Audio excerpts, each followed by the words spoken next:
Altered states of consciousness are prevalent and insufficiently supported clinically. And this was a population survey. And this was published in the magazine or a journal called Mindfulness. And this was published recently. So this is current. This is current. And one of the things I found interesting in this was that now mindfulness is typically the type of meditation that we practice. So mindfulness practices often include what is now called emergent phenomena. Big fancy word, but that's just what the scientists are calling it. So don't worry about it. But they may include spiritual, mystical, energetics, or magical experiences. Now, we're not talking Lord of the Rings. And he goes on to say, including the decreased fear of death, diminished interest in dogma and traditional religion, rejection of materialistic lifestyles, derealization or a feeling of disconnectedness, unitive, meaning a sense of oneness, ecstatic thrills, vivid perceptions, changes in perceived sight, bodily heat or electricity, out of body experiences, and perception of non-physical lights. We call them orbs, spirit. Science is catching up with us.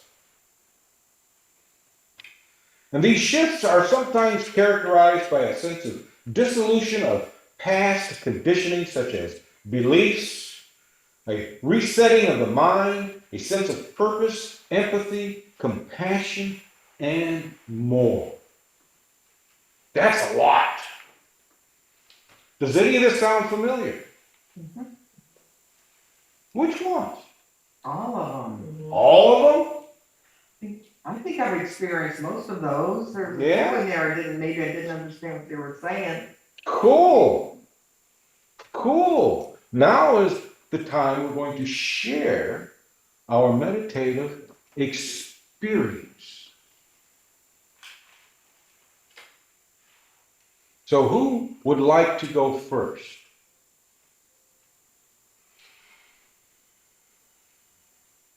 Everybody's just sitting there with smiles. So who's got the biggest grin? Well, Sandy's. Oh, Lynn wants to go first.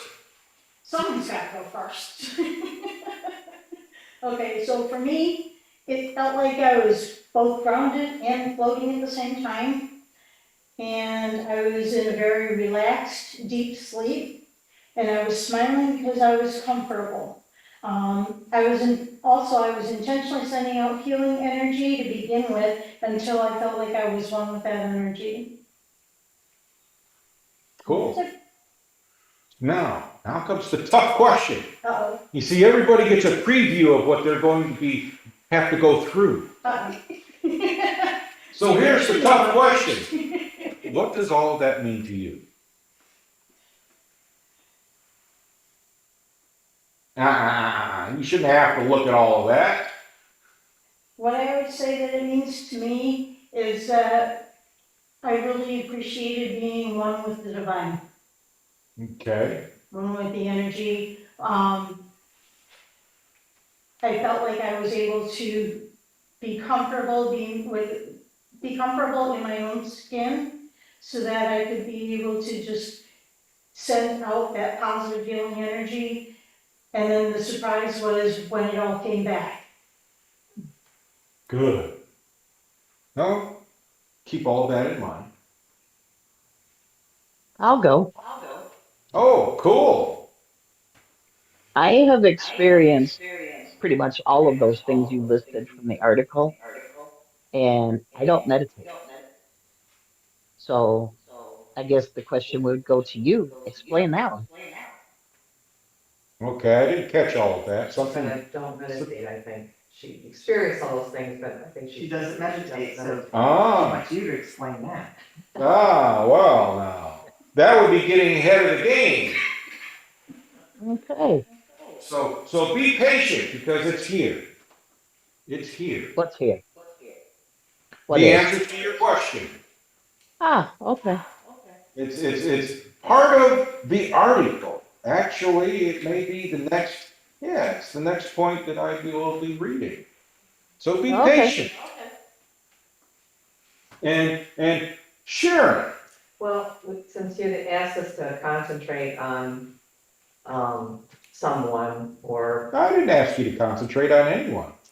well, I before said the if they should meditation. happen to come to mind, Okay, see them as being well. right, exactly. So that. So cool. Go ahead with it. That was kind of where I went with Good. mine, and so I was trying to see my son in a, better frame of mind and state of mind, and I felt compassion for him, and I saw the cat as happy, curious cat again, back in his own healthy way, and I felt sadness for the passing of the cat and my son's grieving, so I was concentrated a bit on that, and then I saw some pink, purple colored light. That's pretty much it. Good. So, anyway, that was it. So what's it mean for you? Well, I hope what it means for me. No, it's not I hope. Okay, well, It's what it means. what it means to me is maybe I'm able to help somewhat in that situation, so that makes me feel good that what I did in the meditation was able to help him out as best that can be. He's not a terribly receptive person for those kind of things, so, but if he feels better today for some reason and doesn't know why, good. It's a good thing. So yeah, that, any help that can be sent his way that he will make him feel better, I'm all for it. Good. Now, the reason I said don't hope Mhm. is because it brings to mind something that I read was when you say I'm going to try to have a good day, you've already failed. And do you know why you've already failed? You open the door to back, you already opened the door to the other side of it, not good stuff coming at you, I think. Go the other way. You close the door. Okay. Because you're not really going to try. Already you've got the door closed. I'm going to try and have a good day. Hell with all that. When you say I'm going to have a good day or I'm having a good day, it's altogether different. You're invested in it. Mhm. If I'm going to try or I hope, you're not really invested in it. Mhm. It makes a huge difference. Mhm. Words make a difference. So that's why I said that. Okay. And Sandy, Well, as I began to relax, I saw I saw like a medium color, like a mauve color, and then it was in the distance, and then there was this dark gold, um, kind of like an unshaped form that was just emerging from that. And then I know I'm getting feedback here. And then it just kept happening. It kept going over, doing that over and over in a kind of a rhythmic fashion where the mauve would be in the background and then this gold would emerge from it. And then after a little while, it kind of changed to a bluish color, but the gold came through it again and did that again. Um, And that was pretty much the extent of it.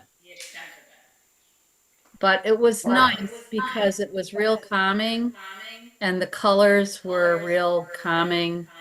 Um, so that's what I felt like it was, like a, I don't know if, like a healing, like a healing energy, like coming forward to me, you know? Um, so it felt really positive and really nice. What's it mean for you? Well, I don't usually have anything that graphic, so that in and of itself was a positive, and um, and that I don't know because the only thing that's really different was that it was the chant as opposed to our traditional meditations, which I like also. So I don't know if that had something to do with it or not. I don't know. But it was very positive and very nice. So I will take that in the loving way it was given. All right, so I think that leaves Beth, and Beth has been over here itching to show off her tarot cards. Well, I felt the electricity tingling throughout, and I saw a bunch of flickering lights behind my eyelids, and I felt my body swaying so that obviously I was in harmony with the music. Since I don't speak Latin, I don't know what the words are. And then I saw the world card, but it also had the judgment card superimposed on it. So it's like a combination of both cards, and I heard the word jubilation. So what's that mean for you? Well, it really fits in with your message, Lynn, about I'm on a path not very well traveled, but I'm doing a good job. And rainbow shining on me, but I guess for me it would. Now I'm going to lose my words. I think it's affirmation that even when I kind of doubt myself or try to double guess myself, it's like I don't need to do that. It's coming out right. Just follow the path. Quit doubting myself. And it is, in some of the stuff that in the passage you read, it's like, oh, I remember when that happened. I remember when that happened when I was meditating. Oh, I remember that one. Oh, I really remember that one. And recently it's gotten to the point where I can see stuff without even getting into, because I do the deep breathing. I say a bunch of prayers ahead of time. I do my deep breathing. And if I do this out on my porch when the robins are singing, and they're really the only ones making a racket, except for the gunfire. Really? That I heard 3 times, and it's no wonder I didn't get any sleep. No. I can, it's like I'm already in that meditative spot where I'm seeing things that I know if somebody was with me, they would not see. And I don't have to do all that ritual.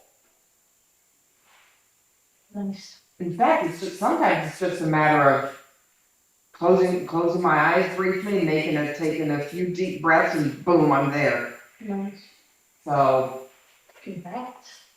Good. not all the time, Yeah. but It's okay, you're getting there. No, she's right. Not all the time. You don't want to do that all the time. I'll be locked up in the loony bin. So, now these experiences can also be spontaneous without a discernible trigger. Thus, they are not restricted to a meditative setting. Didn't I just say that? Does that answer your question, Connie? Sure, why not?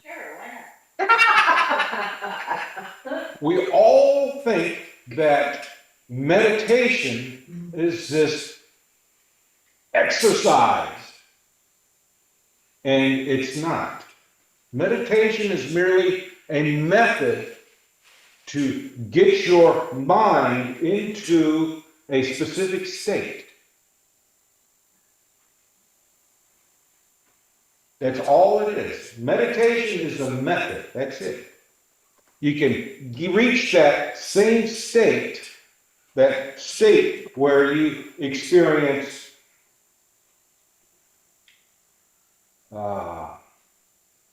a sense of oneness or a feeling of disconnected, and they mean disconnected from your environment. You don't have to sit in this meditation to experience, what else have we got here? A sense of purpose,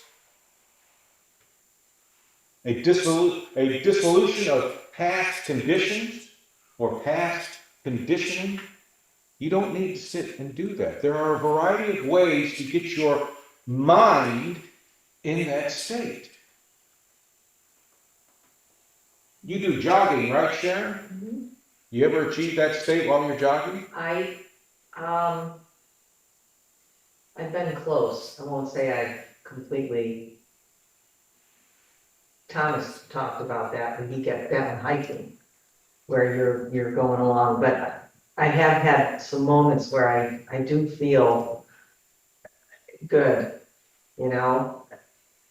I can't run as much lately, but because of my knees and stuff, but I still try to do. I did a race on Wednesday. It took me 2 days to recover.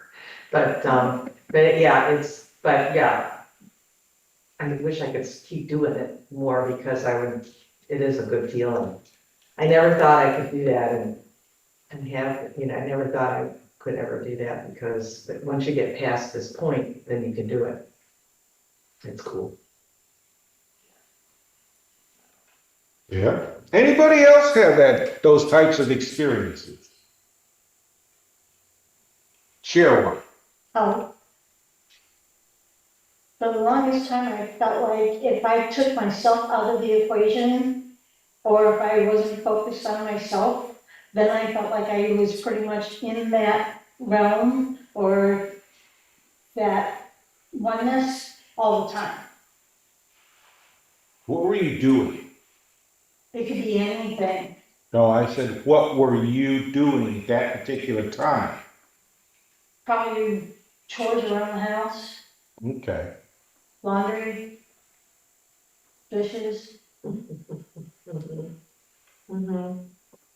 nothing more. I had nothing that required me to focus on anything specific. So my mind was free to just wander. Mm-hmm. Well, that's the thing. You really don't want your mind to wander. You want to be still in control, especially for you control freaks. You gotta be, you don't have to just let go, but it helps. I've had these experiences myself. I don't have to sit down or stand up or here and go through the motions and everything. Of course, I've been meditating for over 20 years. And you learn a few things, like Beth is learning, how to just put yourself in that mode, put the mind in that general mode, and it can happen at any time. Happens a lot when I'm driving. Yeah, I make it a point not to let it happen when I'm driving. And those experiences are not just about meditation. Channeling is very similar to this. The meditation is a method to get you to that point. And the more you do it, the easier it becomes. And you have to be mindful of that. And mindful is attentive. When they talk about mindful meditation, your attention is focused on something. And during our classes, and we're going to start some up pretty soon, during our classes, when we were learning to meditate with our eyes open, how many of you still do that? Okay. When we were learning to meditate with our eyes open, you focused on something. You rested your gaze upon something. That's mindful meditation. You're focused on something. When you're sitting there with your eyes closed, are you focusing on anything? Depending. No, it's always depending with you. I'm pretty much focusing on what I'm seeing behind the closed lids, Okay. which is usually colors, Mhm. unless, an image comes into my head, like with the cards. That's what mindfulness is focused. So does that make sense to everybody? All right, so now here's the reason why I selected this. People may have difficult experiences because of their existing world views clashing with the changes in thought and emotional processing, leaving them feeling confused or overwhelmed. How many of you experienced that when you first started meditating?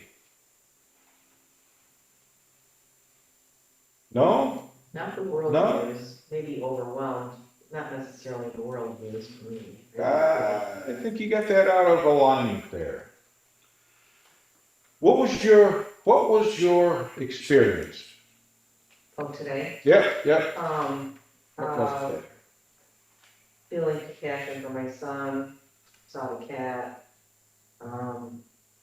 felt sadness for the grieving process and all that, and I saw some colors. At that particular moment, that compassion was your world view. Oh, okay. Oh. Does that make sense for you? My worldview meaning people closest to me, so yeah. No, your world view meaning how you perceive the world.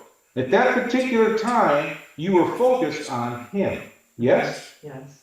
So he was your world view at that moment. Does that make sense? Yeah, that makes sense. I mean, when I think of worldview, I guess I think of the. Yeah. That, Well, that's why I clarified. yeah, okay. That's why I clarified. Okay. Because what they're saying here is that people who have a crappy view of the world, okay, we've got all this stuff going on in our news, all this fearful stuff going on in our worldview is, man, it's just, I don't even want to be out there. Well, if you're new to meditation, and your purpose for meditating is to gain some kind of insight into yourself, they're going to see what they're focused on. And there's a conflict there. You're seeing this, but you're wanting this, and the two are not coming together.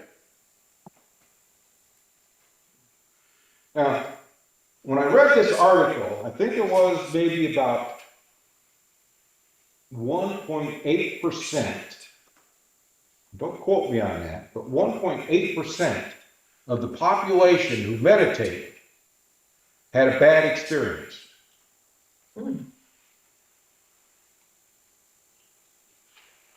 Now, this is a theory here that they may have these bad experiences because of their existing worldviews. That's their theory. However, I know what it is that causes that. And they're correct. It is your worldview. It's your perception.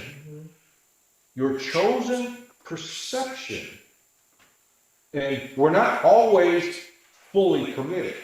We like to use words like hope, try, maybe. And all these words are, I'm not committed to this. I'm not invested in this. I'll just stick my little finger in there. See how that is. See if the water's tepid. That's what those words mean.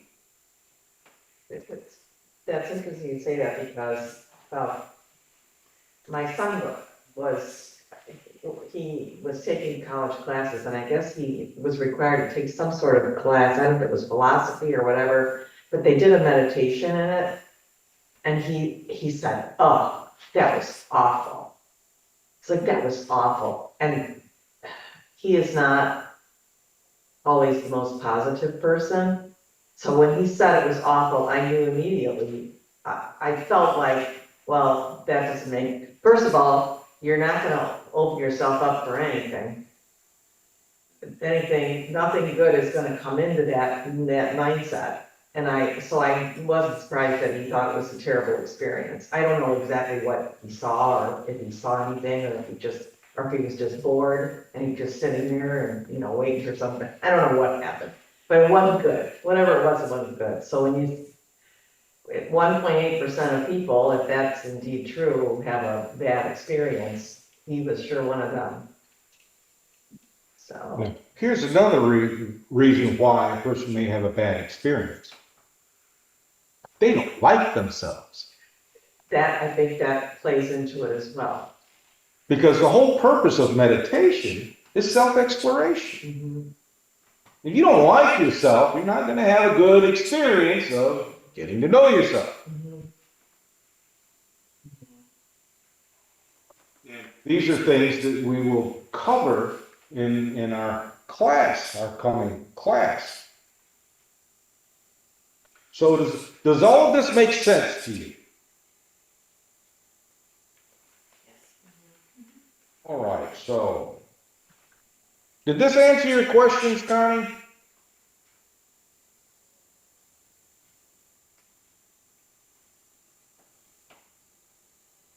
What I was able to make out of it, Oh, sure. But some things I would say don't apply to me, maybe, because I have a generally crappy attitude about the world around me and always have.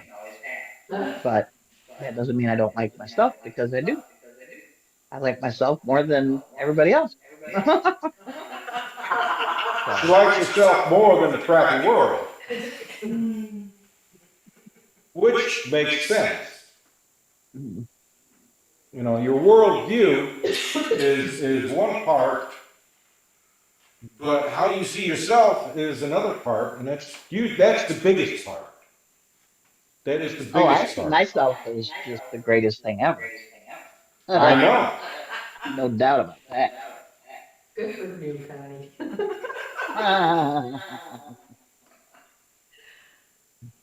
Very good. Okay, So what are your thoughts about the class? good today. Good. Yeah. How about you, Beth? What are your thoughts about today's class? Oh, I enjoy it. Mm-hmm. I like exploring things like this. Mm-hmm. Mm-hmm. And Sandy, any thoughts you'd like to add to today's class? Um, just that it was very informative, and I feel like I really gained a lot from it today. The meditation was a positive one, and I enjoyed it. And So, any other questions? Either ask or not. No, it is actually more of a comment than a question. Okay. When you were mentioning about meditation basically being a method as opposed to what I had always had other people try to explain meditation to me, when you said it's a method, it's like all of a sudden the light bulbs went on, because it's like, yes, I actually understand what meditation is now. Whereas everyone else would try to teach me how to meditate or they would try to tell me that I'm supposed to basically like close my eyes, control my breath, and do all these other things, you know, tap on the floor, knock on the ceiling, whatever. You know, and then I'm supposed to be getting messages while I'm doing all that or trying to get into that state, whereas I spend a lot of time already in that state because I've already been doing it as a method for many, many moons. Yeah, if you're getting messages while you're meditating, then you're not meditating. It's not meditation. It's something else. Because you're getting all those distractions. But it is a method. And that's all it is a method. And I'll be sharing this in the class as well, but if you want to learn more about it, Tibetan Book of Living and Dying by Sogyal Rinpoche. That'll be one of the recommended readings for our class. So, any other thoughts? Okay. Well, thank you very much for sharing your thoughts with me, and thank you for allowing me to present this. And